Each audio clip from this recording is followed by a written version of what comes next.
दोस्तों, स्वागत है आपका मेरे YouTube चैनल इंग्लिश बाबू पर।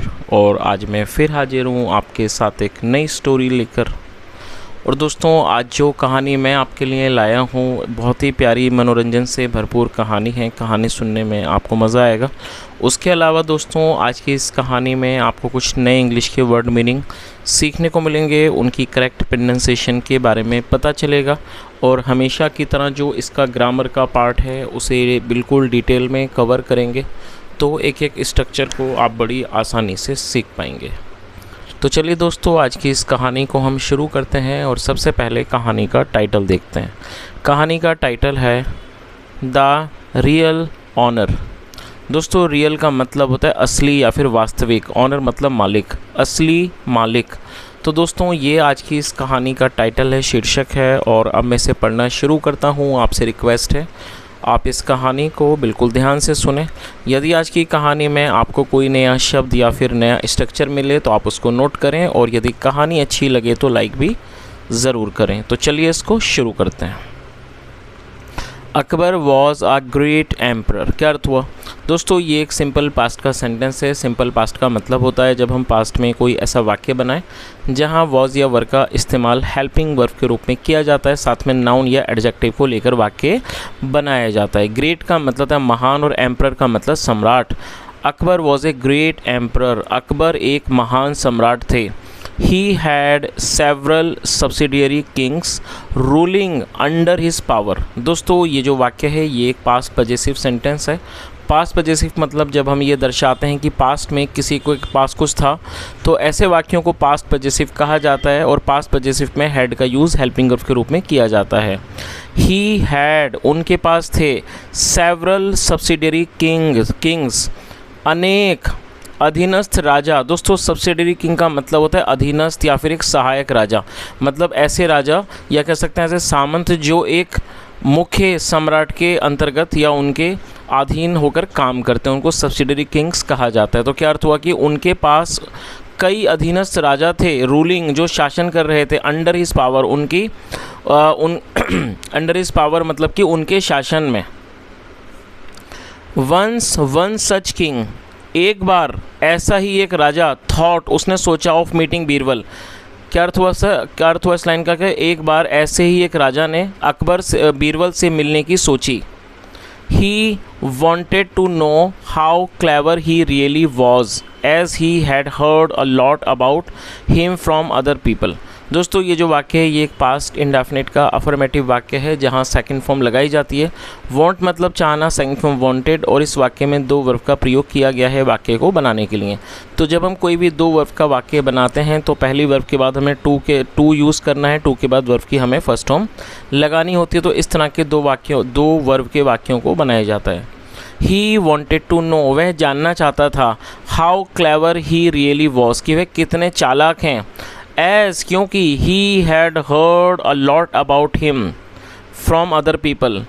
और दोस्तों, यहाँ हैड के साथ थर्ड फॉर्म है, ये पास्ट परफेक्ट का वाक्य है, क्योंकि उसने दूसरे लोगों से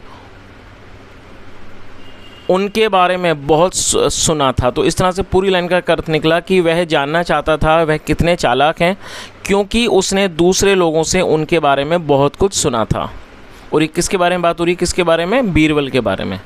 देयरफॉर, इसलिए, the king disguised himself as a farmer. दोस्तों, डिस्गाइज का मतलब होता है वेश बदलना, और ये सेकंड फॉर्म है, पास्ट इंडेफिनिट का ही वाक्य है। इसलिए राजा ने एक किसान का जो रूप था, वेश उसने धारण किया। सैट ऑन अ हॉर्स, एक घोड़े पर बैठ गया। एंड स्टार्टेड फॉर दिल्ली, और दिल्ली के लिए निकल पड़ा। After reaching the outskirts of the city, outskirts मतलब होता है सीमा या फिर सरहद, शहर की सरहद पर पहुंचकर the king came across a lame man. दोस्तों, कम अक्रॉस का मतलब होता है किसी के सामने आना, किसी से मिलना, किसी से सामना होना।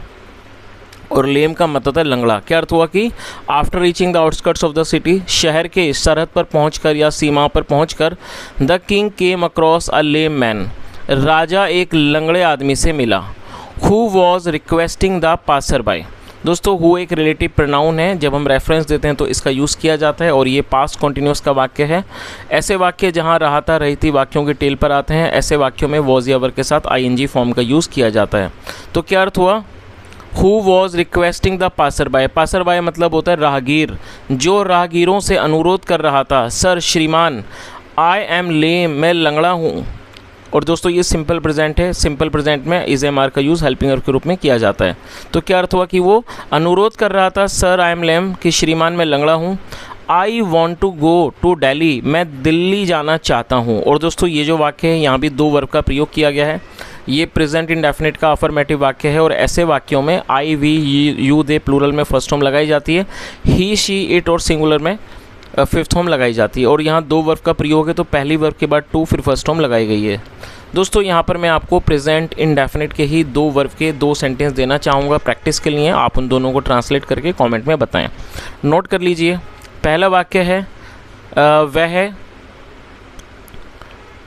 वह कार खरीदना चाहता है। दूसरा वाक्य है मैं आपकी मदद करना चाहता हूँ। दोस्तों दोनों ही वाक्य प्रेजेंट इंडेफिनिट के हैं, दोनों में ही दो वर्ब हैं। आप दोनों को ट्रांसलेट करके कमेंट में बताएं। तो क्या अर्थ हुआ, उसने क्या कहा कि सर मैं लंगड़ा हूँ, I want to go to Delhi, मैं दिल्ली जाना चाहता हूँ। हैव पिटी ऑन मी, पिटी मतलब दया, मुझ पर तरस खाइए या फिर मुझ पर दया कीजिए। गॉड विल ब्लेस यू, ईश्वर आपको आशीर्वाद देगा। If you kindly allow me, यदि आप मुझे अनुमति दें। To ride pillion on your horse, यदि आप मुझे अपने घोड़े पर सवारी करने की अनुमति दें तो ईश्वर आपको आशीर्वाद देगा। The king felt sorry to see him in such a pitiable condition. दोस्तों पिटिएबल एडजेक्टिव है जिसका मतलब होता है दयनीय, ऐसी स्थिति जिसे देखकर दया आए। तो क्या अर्थ हुआ कि और ये दोस्तों पास्ट का ही इंडेफिनिट का अफर्मेटिव वाक्य जहाँ सेकंड फॉर्म लगाते हैं। फील सॉरी मतलब दुख होना और ये सेकंड फॉर्म है फेल्ट सॉरी। राजा को उसे इस तरह की दयनीय स्थिति में देखकर बहुत दुख हुआ। He got down, get down होता है उतरना और ये सेकंड फॉर्म है। He got down from his horse, वो अपने घोड़े से नीचे उतरा। Helped the lame man take his seat instead, और उसने लंगड़े आदमी को की मदद की। To take his seat instead मतलब अपनी सीट के बजाय उसे सीट देने में उसकी मदद की। When the lame man had sat properly on the horse, और जब लंगड़ा आदमी had sat properly on the horse, सही से ठीक से घोड़े पर बैठ चुका था। और दोस्तों यहाँ पे head के साथ थर्ड फॉर्म है तो ये पास्ट परफेक्ट का वाक्य है। जब लंगड़ा आदमी घोड़े पर सही से बैठ चुका था, the king took the reins in his hand, और दोस्तों रेन का मतलब होता है लगाम और ये पास्ट का वाक्य जहाँ पे सेकंड फॉर्म लगाई गई है। The king took the reins in his hand, राजा ने लगाम को अपने हाथों में लिया।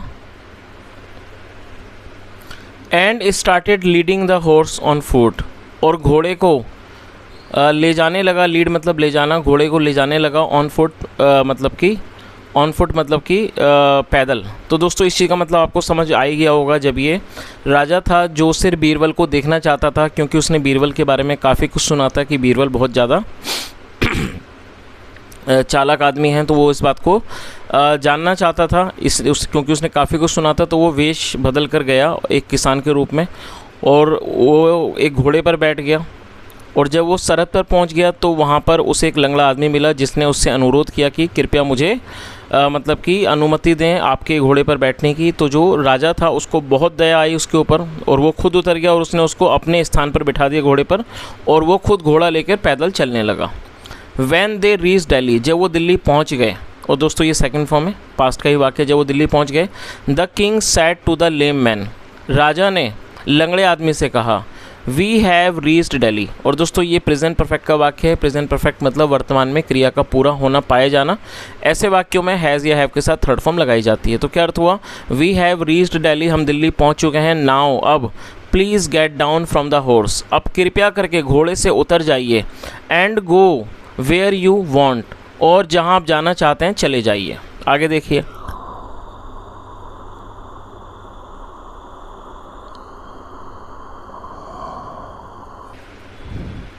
The lame man very surprisingly refuse to get down. दोस्तों रिफ्यूज़ का मतलब होता है किसी चीज़ से मना कर देना, इनकार कर देना, ठुकरा देना, और ये सेकंड फॉर्म है। और ये भी दो वर्ब का वाक्य है जहाँ पहली वर्ब के बाद दूसरी वर्ब का प्रयोग किया गया। गेट डाउन मतलब उतरना, और सरप्राइजिंगली एडवर्ब है जिसका मतलब होता है हैरानी से आश्चर्यचकित रूप से। तो क्या अर्थ हुआ कि लंगड़े आदमी ने आश्चर्यचकित रूप से उतरने से इनकार कर दिया, कह सकते हैं उतरने से मना कर दिया।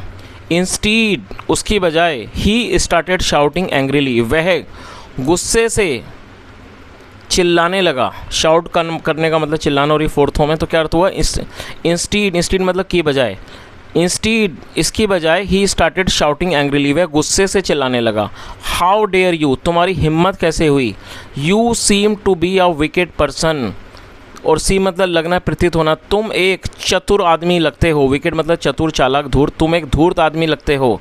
आई hired you to guide me up to Delhi, मैंने तुम्हें दिल्ली तक गाइड करने के लिए, मार्गदर्शन करने के लिए हायर किया। हायर मतलब काम पर रखना। तो उसने क्या कहा कि मैंने तुम्हें दिल्ली तक मेरा मार्गदर्शन करने के लिए मैंने तुम्हें हायर किया। एंड नाउ, और अब, you are asking me to get down from my horse, और अब तुम मुझे मेरे ही घोड़े से उतरने को कह रहे हो। आगे देखिए,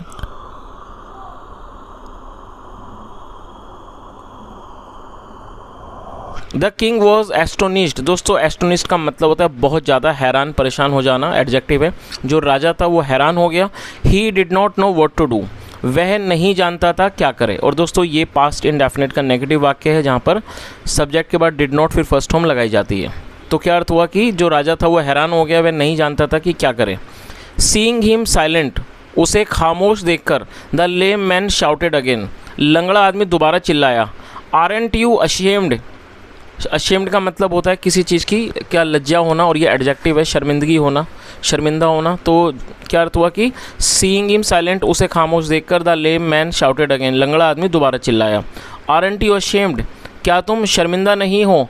you want to take advantage of my handicap, और दोस्तों टेक एडवांटेज का मतलब होता है फ़ायदा उठाना। तो उसने क्या कहा, you want to take advantage of my handicap, तुम मेरी विकलांगता का फ़ायदा उठाना चाहते हो। And take away my horse, और मेरा घोड़ा ले जाना चाहते हो। वंस अगेन, फिर दोबारा, द किंग रिक्वेस्टेड हिम, फिर दोबारा राजा ने उससे अनुरोध किया, to get down from the horse, घोड़े से उतरने का, एंड गो अवे, और जाने और चले जाने को। बट लेकिन, इंस्टीड इसकी बजाय, the lame man again started to shout at him, लेकिन इसकी बजाय लंगड़ा आदमी उन पर दोबारा चिल्लाने लगा। बोथ क्लेम्ड, दोनों ने दावा किया, the ownership of the horse, मतलब दोनों ने घोड़े के जो ऑनरशिप थी, ऑनरशिप का मतलब था मालिकाना हक, मालिकाना हक का दोनों ने दावा किया। क्लेम मतलब दावा करना, और ये सेकंड फॉर्म है, दोनों ने घोड़े की मालिकाना हक पर दावा किया। फाइनली, अंत में, they went to the emperor's court for justice, और दोस्तों दे का मतलब होता है वे या वे लोग। जब सब्जेक्ट में एक से ज़्यादा लोग शामिल होते हैं तो दे का यूज़ किया जाता है। ये एक प्लूरल नाउन है, यहाँ दो लोगों के बारे में बात हो रही है, इसलिए दे का यूज़ किया गया है।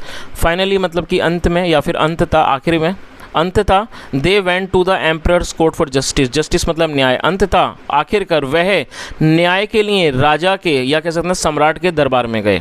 The emperor asked Birbal to solve the case, सम्राट ने बीरबल को मामला सुलझाने को कहा। सॉल्व करना मतलब सुलझाना, सुलझाने को कहा। आगे देखिए,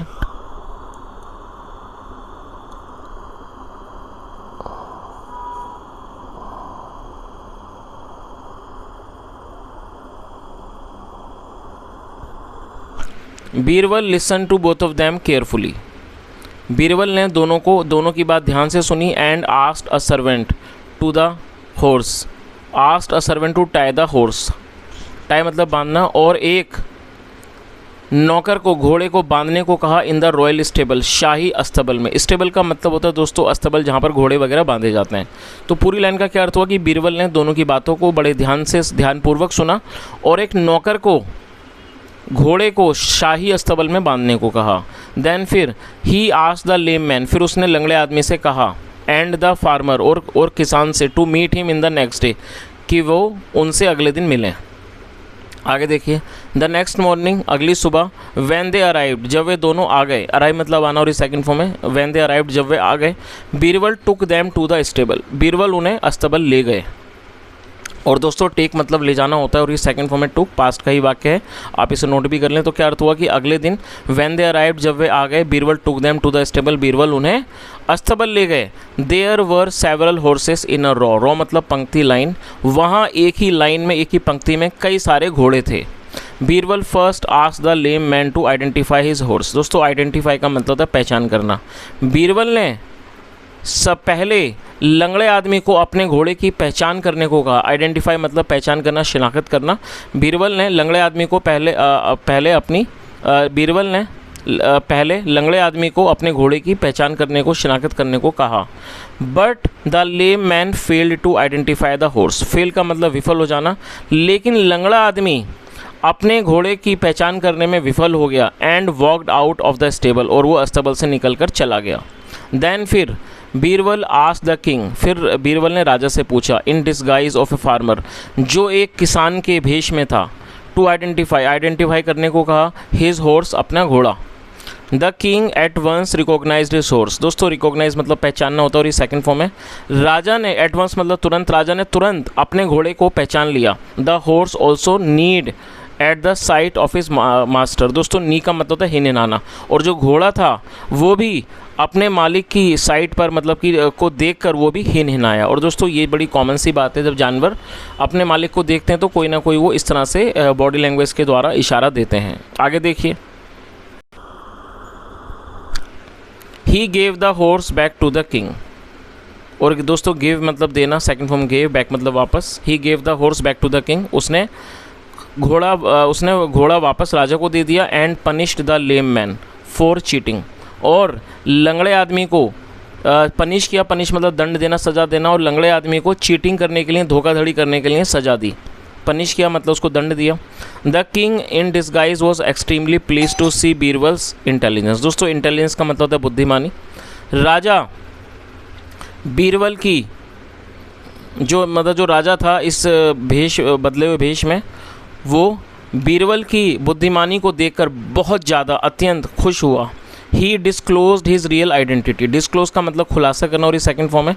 उसने अपनी असली वास्तविक पहचान का खुलासा किया। एंड टोल्ड एम्परर अकबर, और राजा अकबर को बताया, दैट की he had come all the way to test the intelligence of Birbal, कि वह इतनी दूर से सिर्फ बीरबल की बुद्धिमानी को की जांच करने आया था। ही सैड, उसने कहा, आई एम रियली इम्प्रेस्ड, मैं बहुत प्रभावित हूँ, बाय हिज इंटेलिजेंस, इनकी बुद्धिमानी से। एंड प्रेजेंस ऑफ माइंड, और प्रेजेंस ऑफ माइंड से मतलब त्वरित बुद्धि से। He really is a gem, ये वास्तव में एक जैम है, मतलब रत्न है।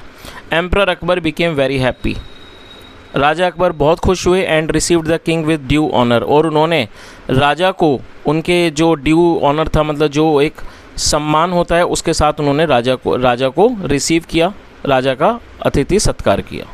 चलिए, तो दोस्तों इस तरह से छोटी सी कहानी यहीं ख़त्म होती है। मैं उम्मीद करता हूँ कहानी आपको अच्छी लगी होगी। यदि मेरा पढ़ाने का प्रयास भी आपको अच्छा लगा हो तो आपसे रिक्वेस्ट है, आप इस वीडियो को लाइक करें, शेयर करें, चैनल को ज़रूर सब्सक्राइब करें। कोई भी सुझाव हो कमेंट में ज़रूर बताएं। यहाँ तक सुनने के लिए thank you so much. Have a nice day and bye.